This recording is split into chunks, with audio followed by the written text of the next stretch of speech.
അപ്പോൾ ഹലോ എല്ലാവർക്കും പുതിയൊരു വീഡിയോയിലേക്ക് സ്വാഗതം. നമ്മളിപ്പോൾ ഉള്ളത് കോന്നിയിലാണ്. കോന്നി എക്കോ ടൂറിസത്തിൻ്റെ കീഴിലുള്ള കോന്നി ആനക്കോട് അല്ലെങ്കിൽ എലഫൻറ്റ് ഷെൽട്ടർ, എലഫൻറ്റ് മ്യൂസിയം എന്നൊക്കെ അറിയപ്പെടുന്ന ഒരു അത്യാവശ്യം കേരളത്തിൽ അറിയപ്പെടുന്ന ഒരു ടൂറിസ്റ്റ് പ്ലേസാണ്. ഇവിടെ മുതിർന്നവർക്ക് 50 രൂപയും കുട്ടികൾക്ക് 20 രൂപയും, നമ്മൾ വരുന്ന വാഹനങ്ങൾ കാറുകളുള്ള വാഹനങ്ങളൊക്കെ പാർക്ക് ചെയ്യുന്നതിന് 30 രൂപയുമാണ് ചാർജ് ഈടാക്കുന്നത്. അപ്പോൾ ആദ്യമായിട്ട് ഞങ്ങൾ കയറി ഇവിടുത്തെ എലഫൻറ്റ് മ്യൂസിയത്തിലേക്കാണ്. കയറി വരുമ്പോൾ തന്നെ ആനയുടെ ഒരു വലിയൊരു സ്റ്റാച്ചു നമുക്ക് കാണാം. ഞാൻ മനസ്സിലാക്കുന്നത് ആനയുടെ പരിണാമമായിട്ട് ബന്ധപ്പെട്ടൊരു സ്ട്രക്ചറാണ് അവിടെ ചെയ്തു വെച്ചിരിക്കുന്നത്. ഇതൊക്കെയായിട്ട് ബന്ധപ്പെട്ട് നമുക്ക് കാര്യങ്ങൾ പറഞ്ഞു തരാനായിട്ട് ഇവിടെ ഒരു ഇൻസ്ട്രക്ടറും ഗൈഡും ഒക്കെ ഉള്ളതാണ്. അപ്പോൾ അവിടെ അത്യാവശ്യം തിരക്കുണ്ടായിരുന്നു. ഇന്ന് ഇത് ഓപ്പൺ ചെയ്ത സമയത്ത് തന്നെ ഞങ്ങളൊരു 12 പേരും മറ്റു കുറച്ച് ഫാമിലീസും വന്നതുകൊണ്ട് അവർക്ക് എല്ലാവരും അവിടെ ഹാൻഡിൽ ചെയ്യാനൊരു ബുദ്ധിമുട്ട് പോലെ തോന്നി. അപ്പോൾ അതുകൊണ്ട് ഞങ്ങൾ തന്നെ കാര്യങ്ങൾ കണ്ട് മനസ്സിലാക്കി വായിച്ചെടുക്കുക എന്നുള്ള ധാരണയിലാണ് മ്യൂസിയം മുഴുവൻ കവർ ചെയ്തത്. കൂടുതലും ഇവിടെ വിദ്യാർത്ഥികൾ, ഹൈസ്കൂൾ ഹയർ സെക്കൻഡറി വിദ്യാർത്ഥികളൊക്കെ വന്നാൽ അവർക്ക് അറിയാനായിട്ടുള്ള ഒരുപാട് കാര്യങ്ങളിവിടെ ഉണ്ട്. ഇത് ആനയുടെ സ്കെൽറ്റനാണ്, അസ്ഥികൂടമാണ്. ഇതിൽ ഈ കൊമ്പ് മാത്രമാണ് മറ്റെന്തോ മെറ്റീരിയൽ കൊണ്ട് നിർമ്മിച്ചിട്ട് ഇതിനോട് ചേർത്തിരിക്കുന്നത്. അസ്ഥികൂടമൊക്കെ ഒറിജിനൽ തന്നെയാണെന്നാണ് ഇവിടുന്ന് പറഞ്ഞത്. തൊട്ടടുത്ത് തന്നെ അതിൻ്റെ താടിയെല്ലും തലയൊട്ടിയൊക്കെ ഇരിപ്പുണ്ട്. കുട്ടികളൊക്കെ ആയിട്ട് വരുമ്പോൾ കൂടുതലും ആനപ്രേമികളും വിദ്യാർത്ഥികളുമാണ് ഇവിടെ വരുന്നത് എന്നാണ് ഞങ്ങളുടെ ഒരു ധാരണ. പക്ഷേ ഇവിടെ വന്നു കഴിഞ്ഞപ്പോൾ കൂടുതലും വന്നിരിക്കുന്നത് ഫാമിലീസാണ്. കുറച്ച് സമയമെടുത്ത് ചുറ്റിക്കറങ്ങി കണ്ട് മനസ്സിലാക്കാനുള്ള ശാന്തമായിട്ടുള്ളൊരു കാലാവസ്ഥയാണ് ഇവിടെ ഉള്ളത്. അപ്പോൾ ഈ കാണുന്നത് പണ്ട് കാലത്ത് ആനയെ തളയ്ക്കാനും മെരുക്കാനൊക്കെ ആയിട്ട് ഉപയോഗിച്ചിരുന്ന, അല്ലെങ്കിൽ വേട്ടയാടാനൊക്കെ ആയിട്ട് ഉപയോഗിച്ചിരുന്ന ആയുധങ്ങളാണെന്നാണ് ഞാൻ മനസ്സിലാക്കുന്നത്. കാണുമ്പോൾ തന്നെ നമുക്ക് മനസ്സിലാവും ഒരുപാട് മൂർച്ചയേറിയ മാരകമായ ആയുധങ്ങൾ തന്നെയാണ്. അപ്പോൾ എൻ്റെ കൂടെ വന്ന ചേച്ചിമാരെല്ലാവരും കൂടുതൽ സമയം സ്പെൻഡ് ചെയ്തത് ഇതിൻ്റെ മുന്നിലാണ്. അപ്പോൾ അവരുടെയൊക്കെ ചോദ്യം, ഇത്രയ്ക്ക് മാരകമായ ആയുധങ്ങൾ കൊണ്ടാണോ ഈ ആനയെ കീഴ്പ്പെടുത്തിയിരുന്നത്, അല്ലെങ്കിൽ തളയ്ക്കാനോ പിടിക്കാനൊക്കെ ശ്രമിച്ചിരുന്നതെന്നാണ് അവരുടെ ഒരു ചോദ്യം. എൻ്റെ മനസ്സിലും ഈ ഒരു ചോദ്യം തന്നെയാണ് വന്നത്. അത്യാവശ്യം നല്ല മൂർച്ചയേറിയ ആയുധങ്ങളാണ്.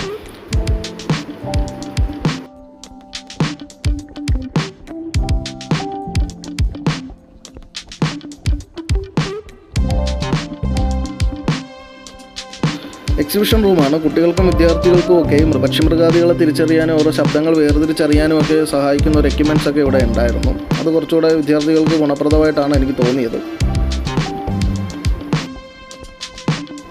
ജീവനുള്ള ആനയുടെ കൂടെ നിന്ന് ഫോട്ടോ എടുക്കാൻ പേടിയുള്ളവർക്ക് ഇവിടുത്തെ ഈ ഒരു കൊമ്പൻ്റെ കൂടെ നിന്ന് ഫോട്ടോ എടുക്കാനുള്ള അവസരമുണ്ട്.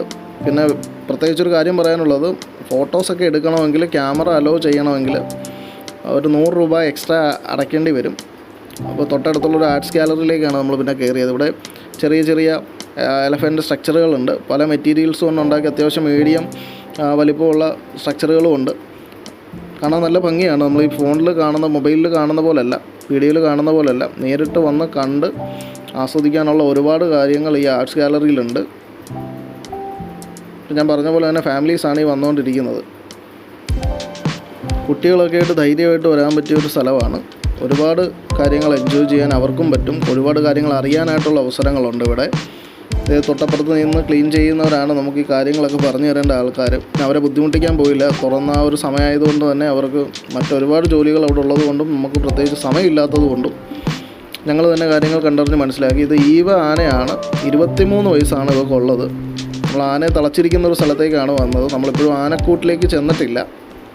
നമ്മളീ കാണുന്ന പ്രിയദർശിനിയാണ്. 41 വയസ്സുള്ള പ്രിയദർശിനിയാണത്. ഇവരെല്ലാവരും രാവിലെ കുളിക്കാനായിട്ടുള്ള ഒരു സംവിധാനത്തിൽ നിൽക്കുവാണ്.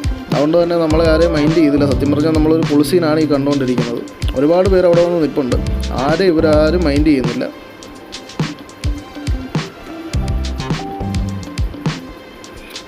ഇത് മീന, 34 വയസ്സുള്ളൊരു ആനയാണ്. ഇവരെ ആരെയും പുറത്ത് മറ്റു ഫംഗ്ഷനുകൾക്ക് കൊണ്ടുപോകുന്നുണ്ടോ എന്നൊരു ചോദ്യം ചോദിച്ചിട്ട് ആരും പ്രത്യേകിച്ചൊരു മറുപടി എന്നോട് പറഞ്ഞില്ല. ഇതാണ് കൃഷ്ണ, 12 വയസ്സുള്ള ആനയാണ്. ഇവനാണ് നമ്മളവിടെ വന്നപ്പോൾ മുതൽ നമ്മളെ തുമ്പിക്കൈ കാട്ടി വിളിക്കുന്നതും ആകർഷിക്കാൻ ശ്രമിക്കുന്നതാണോ എന്നറിയില്ല. അവൻ തുമ്പിക്കൈ ചുരുട്ടി വായിലേക്കാണ് വെക്കുന്നത്. ഞാൻ മനസ്സിലാക്കുന്നവന് നല്ല വിശപ്പുണ്ട്, രാവിലെ ആയതുകൊണ്ട് നല്ല വിശപ്പുണ്ടെന്നാണ് മനസ്സിലാക്കുന്നത്. ഇവനാണ് ഇവിടുത്തെ ഒരു എൻ്റർടൈനർ എന്നാണ് ഞാൻ മനസ്സിലാക്കുന്നത്. പിന്നെ കൂടുതൽ ആൾക്കാരും കാണാൻ വരുന്നത്, ഇതാണ് ആനക്കൂട്. ഈ ആനക്കൂട്ടിലിപ്പോൾ കൊച്ചയ്യപ്പനുണ്ട്. അവരെ കാണാനാണ് കൂടുതലും ആൾക്കാർ ഇവിടെ വരുന്നത്. അവന് 4 വയസ്സാണ് പ്രായമുള്ളത്. ഈ ആനക്കൂടെന്ന് പറയുന്നത് ആനയെ ചട്ടം പഠിപ്പിക്കാൻ വേണ്ടി ഒരേ സമയം ഏകദേശം 6 ആനയെ വരെ ഈ ആനക്കൂട്ടിൽ ചട്ടം പഠിപ്പിക്കാറുണ്ടായിരുന്നെന്നാണ് ഇവിടുന്ന് കേട്ടത്. 1942 ഈ ആനക്കൂട് സ്ഥാപിക്കുന്നത്. കമ്പകം എന്ന് വിളിക്കുന്ന ഒരു തടി കൊണ്ടാണ് ഇത് നിർമ്മിച്ചിരിക്കുന്നതെന്നാണ് മനസ്സിലാക്കുന്നത്. ഈ 6 ആനയൊക്കെ ഒരേ സമയത്ത് ചട്ടം പഠിപ്പിക്കുന്ന സമയത്ത് ഇവരെയൊക്കെ പിടിച്ചു നിർത്താനായിട്ട് ചുവരുകൾ നിർമ്മിക്കുമ്പോൾ അത്രയ്ക്ക് ശക്തമായിട്ടുള്ള തടി കൊണ്ടായിരിക്കണമല്ലോ അത് നിർമ്മിച്ചിരിക്കുക. ഞാൻ കമ്പകം ആദ്യമായിട്ടാണ് അങ്ങനെ ഒരു പേര് കേൾക്കുന്നത്. എന്തെങ്കിലും മരത്തിൻ്റെ പേരാണോ ഈ കമ്പകം എന്ന് എനിക്കറിയില്ല. എന്തായാലും ഇതാണ് കൊച്ചയ്യപ്പൻ. ഇവനെ കാണാനാണ് ഇവിടുത്തെ ഏറ്റവും കൂടുതൽ ആൾക്കാർ ഇവിടെ വരുന്നതും. ഈ ആനക്കൂട്ടിൽ ഇവനെ കാണാനായിട്ടാണ്. സാധാരണ കൂടിന് വെളിയിൽ നമ്മൾ നേരത്തെ കണ്ട പോലെ ആനകളൊപ്പമാണ് കാണാറ്. ഇപ്പോൾ ഞങ്ങൾ വന്നപ്പോൾ ഇവനെ കൂട്ടിലേക്ക് കയറ്റുകയായിരുന്നു. എൻ്റെ കുളിയൊക്കെ കഴിഞ്ഞ് രാവിലെ കൂട്ടിലേക്ക് കൊണ്ടുവരുന്ന സമയത്താണ് നമ്മൾ കാണുന്നത്. വിളിക്കുമ്പോൾ തന്നെ വരുമായിരുന്നു, പക്ഷേ ഞാൻ ക്യാമറ എടുത്ത് വന്നപ്പോൾ തന്നെ അവൻ തിരിഞ്ഞു പോയി. പിന്നെ ഇറങ്ങി വരുമ്പോൾ തന്നെ നമ്മൾ കാണുന്നത് ഒരു പാർക്കാണ്. കുട്ടികളൊക്കെ ആയിട്ട് വരുമ്പോൾ അവർക്ക് എൻജോയ് ചെയ്യാൻ പറ്റിയ ഒരു അറ്റ്മോസ്ഫിയർ ഇവിടെ ഉണ്ട്. ഒരു ക്യാൻറ്റീനൊക്കെ ഉണ്ട്. നമ്മളങ്ങോട്ട് കയറാഞ്ഞുകൊണ്ടാണ് അതിൻ്റെ വീഡിയോ എടുക്കാൻ പറ്റാഞ്ഞത്. പിന്നൊക്കെ നടന്നു വരുമ്പോൾ തന്നെ നമുക്കൊരു 3D തിയേറ്റർ എന്ന് പറഞ്ഞൊരു ബോർഡ് കണ്ടു. അപ്പോൾ ഞങ്ങൾ ഓർത്ത് വന്നാൽ പിന്നെ തിയേറ്ററിൽ ഇപ്പോൾ ഒരു സിനിമയൊക്കെ കണ്ടു പോകാമെന്ന് വിചാരിച്ചു. ഞാൻ വിചാരിച്ച പോലെ തന്നെ അവിടെ എലഫൻസും ഒക്കെ ആയിട്ട് ബന്ധപ്പെട്ട ഡോക്യുമെൻ്ററിയാണ് കാണിക്കുന്നത്. അപ്പോൾ പെർ ഹെഡിന് 60 രൂപ വെച്ച് എന്തോ ആണ് ചാർജ് ചെയ്യുന്നത്. അപ്പോൾ അതുകൊണ്ട് തന്നെ ഞങ്ങൾക്ക് അങ്ങോട്ടൊരു താല്പര്യം തോന്നിയില്ല. ഒരു 30 പേർക്കൊക്കെ സുഖമായിട്ടിരുന്ന് കുട്ടികളൊക്കെ ആയിട്ട് വരുവാണെങ്കിൽ അവർക്കായിരിക്കും കൂടുതൽ ഇത് എൻജോയ് ചെയ്യാൻ പറ്റുക. ആനയുമായിട്ടുള്ള ഡോക്യുമെൻ്ററി ആണല്ലോ. അപ്പോൾ അത്രേ ഉള്ളൂ ഇവിടുത്തെ കാഴ്ചകൾ. മറ്റ് കാഴ്ചകളൊക്കെ ആയിട്ട് അടുത്തൊരു 2-3 എപ്പിസോഡായിട്ട് ചെയ്യാനുള്ള വീഡിയോസ് ഉണ്ട്. അപ്പോൾ വരുന്ന ദിവസങ്ങൾ അതൊക്കെ പബ്ലിഷ് ചെയ്യുന്നതായിരിക്കും. അപ്പോൾ നിങ്ങളുടെ ഒരു സപ്പോർട്ട് ഞങ്ങൾക്ക് ഉണ്ടാവണം. എല്ലാവരും സബ്സ്ക്രൈബ് ചെയ്ത് ഷെയർ ചെയ്ത് ലൈക്ക് ചെയ്ത് സഹകരിക്കും.